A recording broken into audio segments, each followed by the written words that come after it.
Between the 17th of November and the 1st of December 2023, the 17th Pacific Games takes place.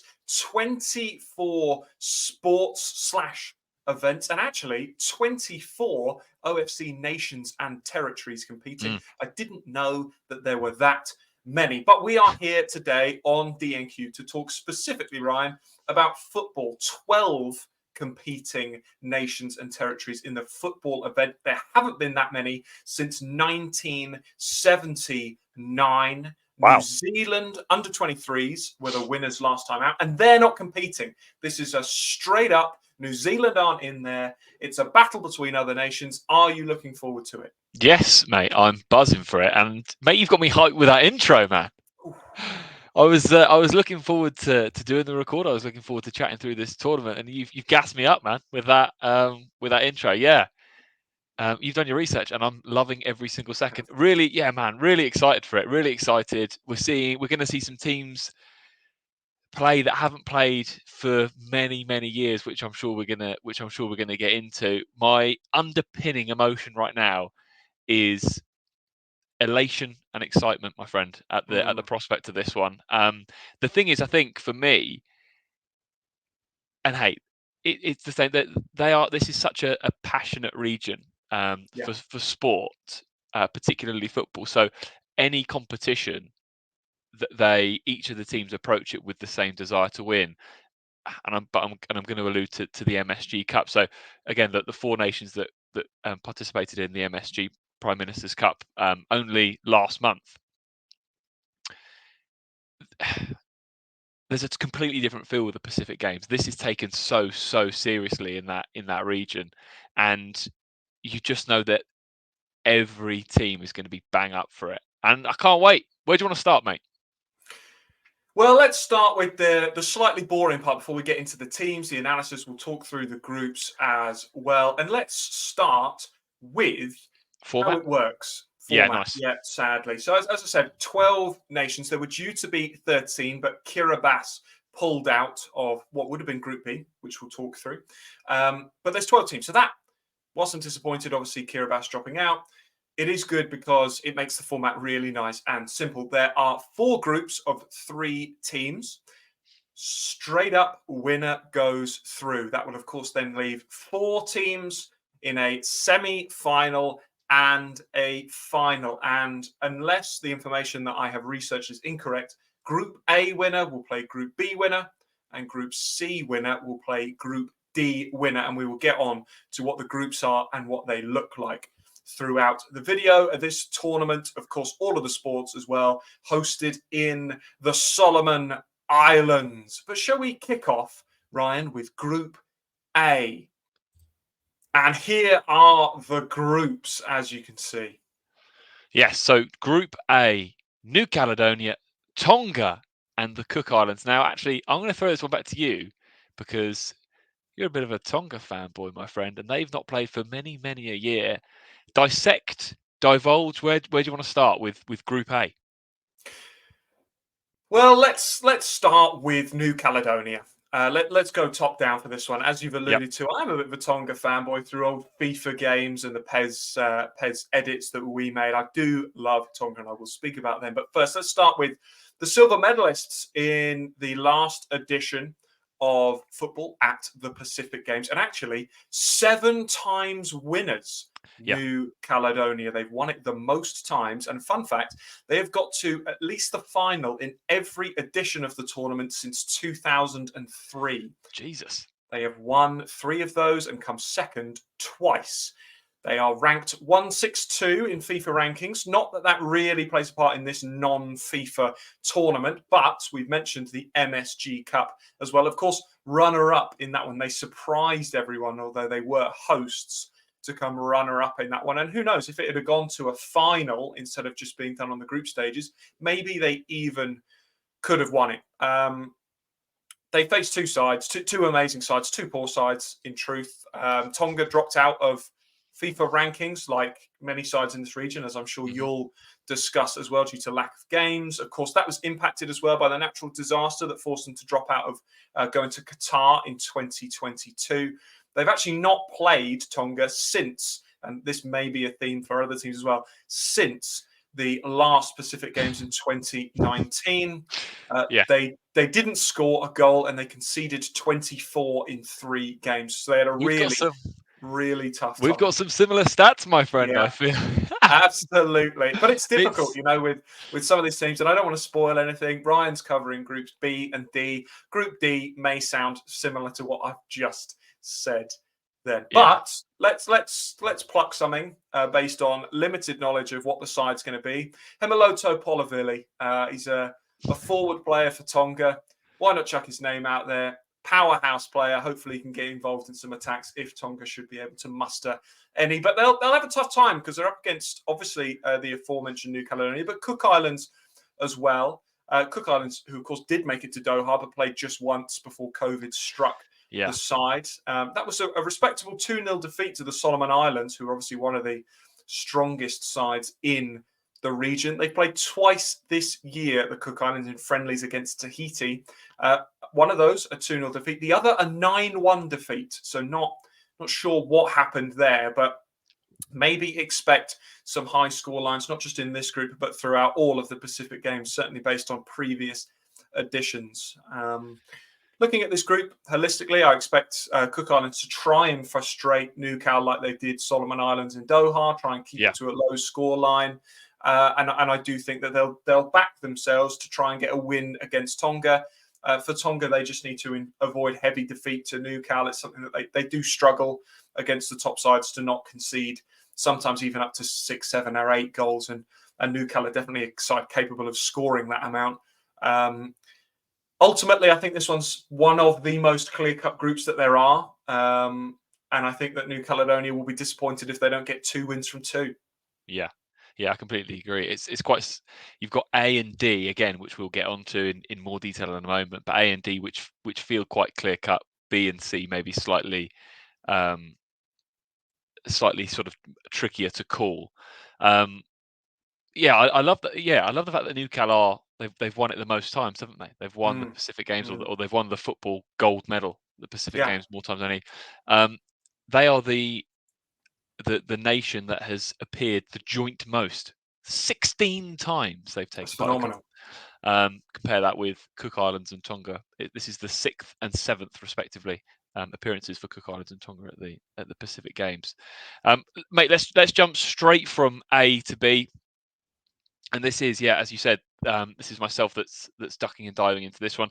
I think for Papua New Guinea, it feels like we've spoken about them on the channel quite a bit this year. So for anyone that's watched our videos, I guess any of our videos, we've covered them quite a bit. So there's going to be some themes that reappear as we chat through them briefly. I guess simply put, they've not had a good year, Papua New Guinea. They've played 5, they've lost 4 of them, and they've conceded 19. The draw was to Singapore. That's right. Correct me if I'm wrong there. I haven't got bits and bobs in front of me, but that heavy defeat to Malaysia that we've spoken about, the really, really poor showing at the MSG Prime Minister's Cup, where they played 3, lost 3. Although, look, they've been gearing themselves up for the Pacific Games. I was reading they've got quite a decent bit of coverage on PNG, actually. They've got a PNG they always do regular updates on the PNG Capitals, and sort of feedback from the MSG Cup was that they felt that they'd not done well, but basically they're still not losing sight on the fact that Pacific Games was what they were focusing on, and the whole squad has been gearing up to give this a right good go. Can't find the squad anywhere, but pretty certain it will be the same familiar faces that we sort of know and love for PNG, with Barasan in goal, Daniel Joe will be at the back, Joshua Talau will be at the back, and then you've got your Ati Kepos, your Ganembas, your Tommy Semis, your Fosters, your Dabin Yarbas, all of those players. They've never got to the gold medal final. They've only ever come 3rd. They've come 3rd in 1969, 1991, and 2015. And a weird fact, actually, when they've come 3rd, they have hosted the tournament every single time that they've come 3rd. So, like, the home support is a real one that they feed off of. They're in a tough group, though, because they have Vanuatu. who I will come on to now before then jumping back to Tuvalu quickly. So they again have played. We've had a lot of fixtures from Oceania teams this year, and again Vanuatu have played 8 times across 2023. And I think it's going to put them in really good stead for this tournament. Actually, they've not done amazing, but not awful. They've won 3, lost 5.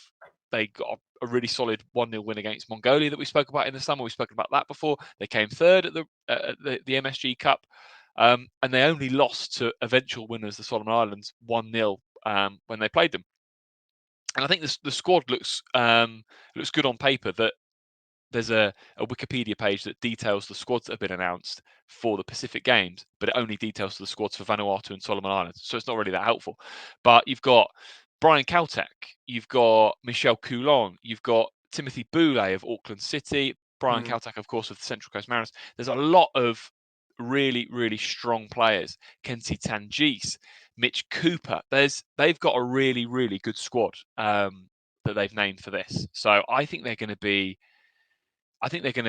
really, really up for it. And I think they're going to compete well in this tournament. A quick note on Tuvalu. Cannot find any information around a game since, believe it or not, the 2019 Pacific Games, as you mentioned. They played 5, lost 4, and drew 1 at that tournament. And in those 5 games, they conceded 42, which was quite impressive.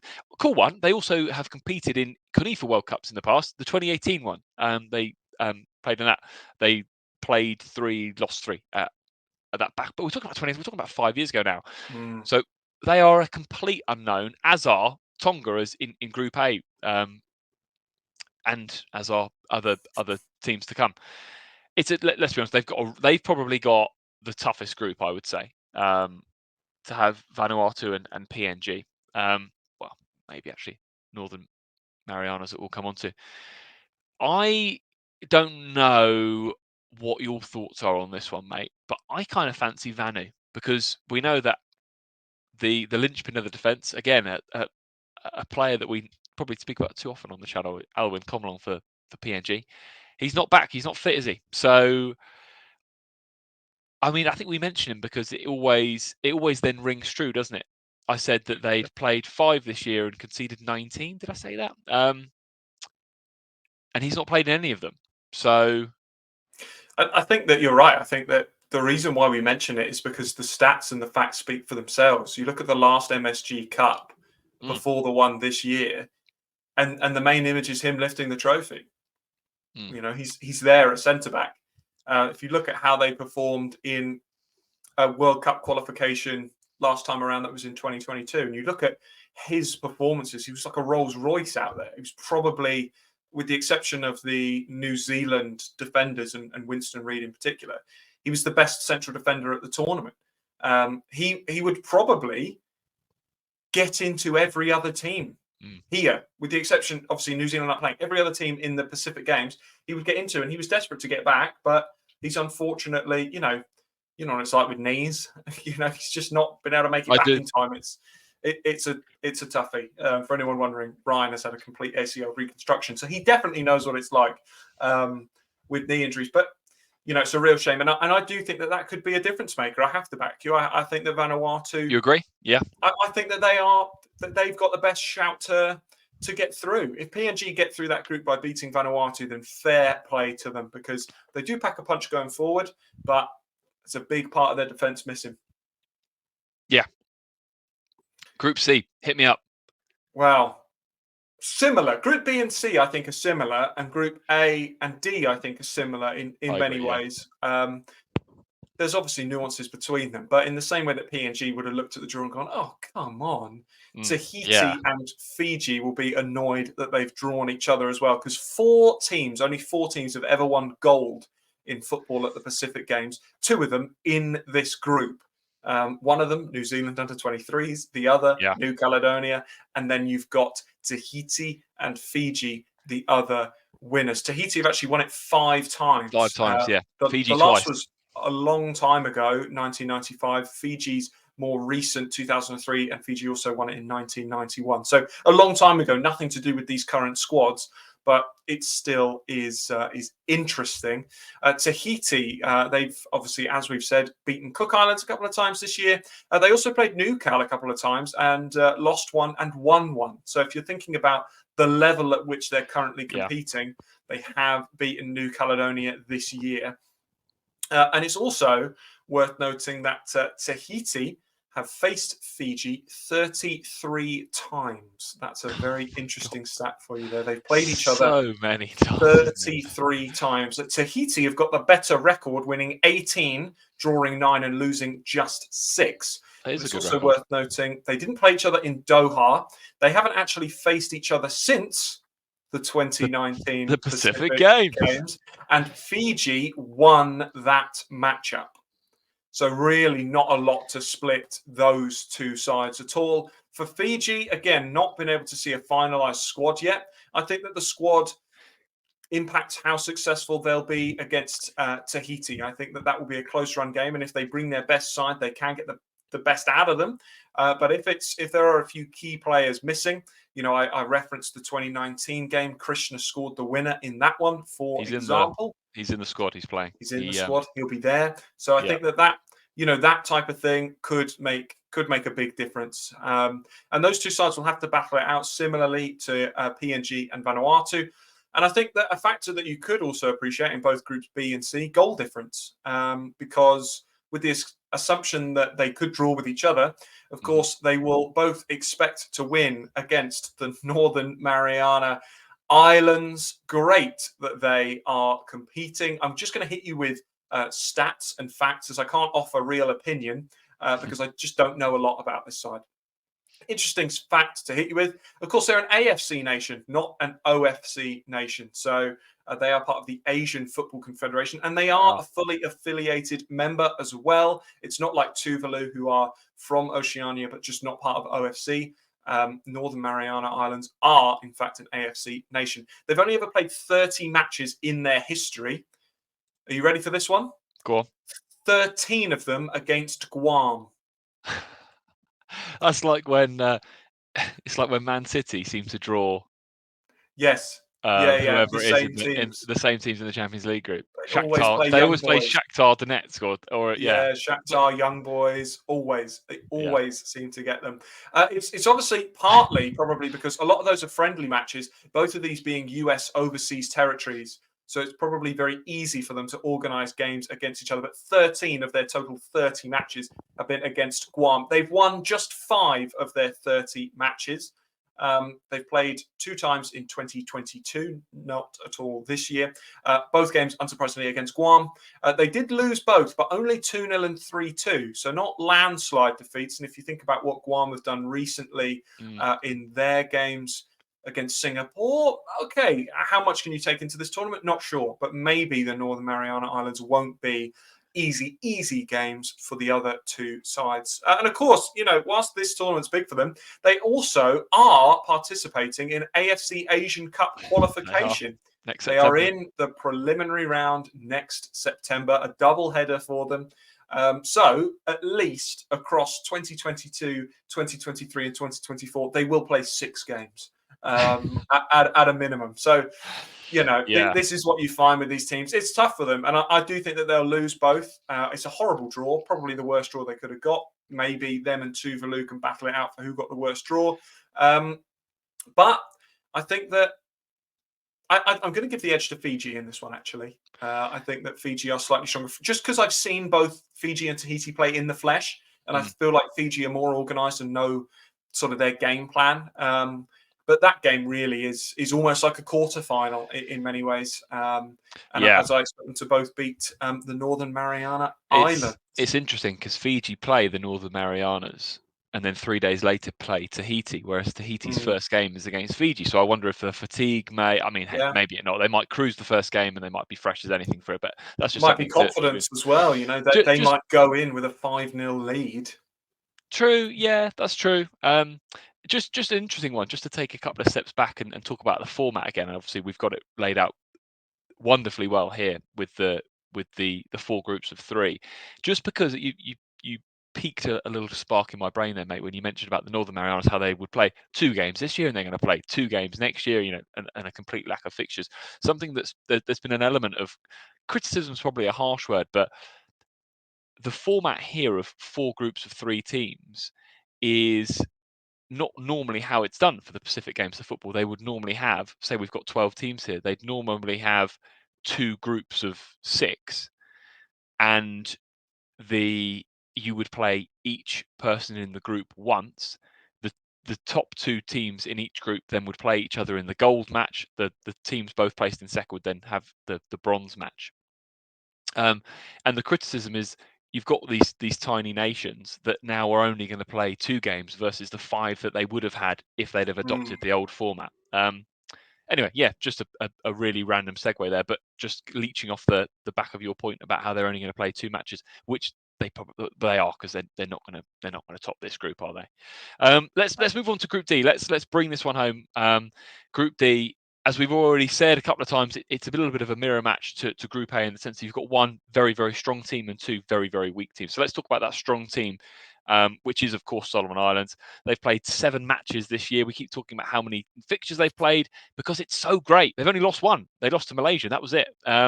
They are recent winners of the MSG Cup that we covered a lot on the channel. Played 3. They won 3. And they've got a really, really good squad that will be taken from that victory straight into this, and they've got a good group, so that I fully expect them to keep the winning feeling going. We know a lot about this side. We know what they're all about, and they've never won the Pacific Games, and I have a real strong feeling that they have got they're the host nation. They have the crowds behind them. They've got a good group to set them off on their way. I think they are going to do some damage in this tournament. The squad looks good as well. They've got the key players that you'd want. Hold on, I think they've got Lea Lafa back. They I was do, going to say yes. Lea So Lea Falafa's back, Lafa, which Lea surprised. Lafa's back. Rafaleai's there, and then it's everyone that you'd expect. So basically, everyone that was part of that MSG Cup wins in there. It's a really, really strong squad that they've got together, and the whole thing for them, as has been documented, and the manager's spoken about it a lot. A lot of the fixtures that they've played throughout the year have been gearing the team up for the Pacific Games. They are taking this so seriously, and the nation, with the fact that they're hosting it, the fact that they've never won it, there is such a strong focus to basically drive them to see if they can get that gold medal. Really looking forward to watching them play, and I'm sure that they will probably rack up a lot of goals in the group stage, and I'm sure Rafaleai will add to his already impressive year. Let's briefly touch on Samoa and American Samoa, and we're kind of echoing some of the facts that we've spoken about in the past. Samoa, they haven't played a game since, guess what, the 2019 Pacific Games. And before the fixtures that they played at that tournament, they hadn't played since the 2016 OFC Nations Cup. In the last decade, they've played 9 matches. 9 matches in the last decade. And I think what's good here, or at least what I'm sort of taking from this, is let's hope that this 2023 Pacific Games almost relaunches activity for some of these nations, some of these Oceania nations. American Samoa, again, not played since the 2019 Pacific Games for all the reasons that we've listed before. No, mate, I've got no idea on squads, players, setup, tactical approaches. They've never got American Samoa. They've never got beyond the group stage at a Pacific Games, and to be honest, I expect Solomon Islands to fully kind of breeze this group. I guess the only negative from a Solomon Islands point of view is will these games prepare them for a semi-final against what will be an undoubtedly tougher opposition, whoever they get. I'm not sure it will, but I'm sure I don't think it'll affect them too badly. It's just something that you notice, don't you? That's Samoa and American Samoa. That they will have a real jump in quality when they, in my opinion, undoubtedly get through this group. Yeah, I mean it's a tough one, because if I just bring it back to this, you're looking at Solomon Islands play 2 games, which they're not going to be tested in, no disrespect intended, and then we'll have to play Tahiti or Fiji in the semi-final. Yeah. But how much squad rotation can they get in?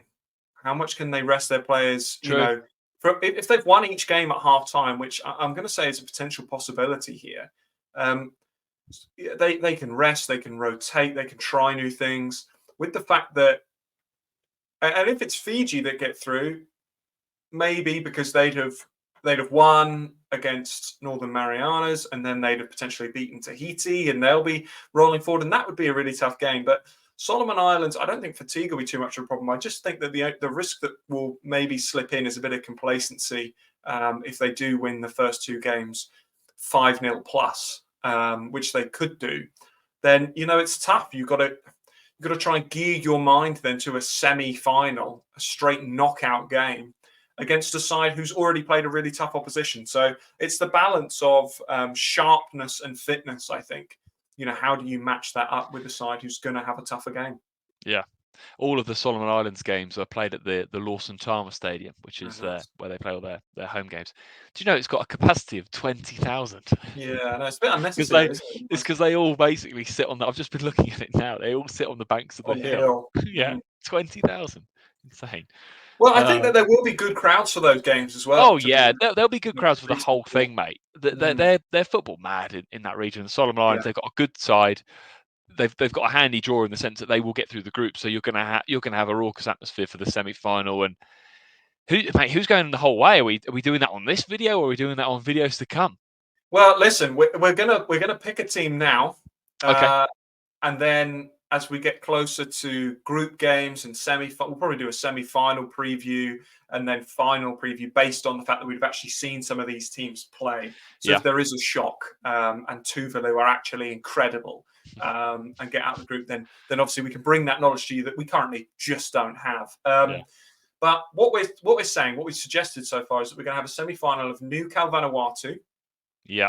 And another semi-final of, did we say Fiji Solomons? Yeah, you did, yeah.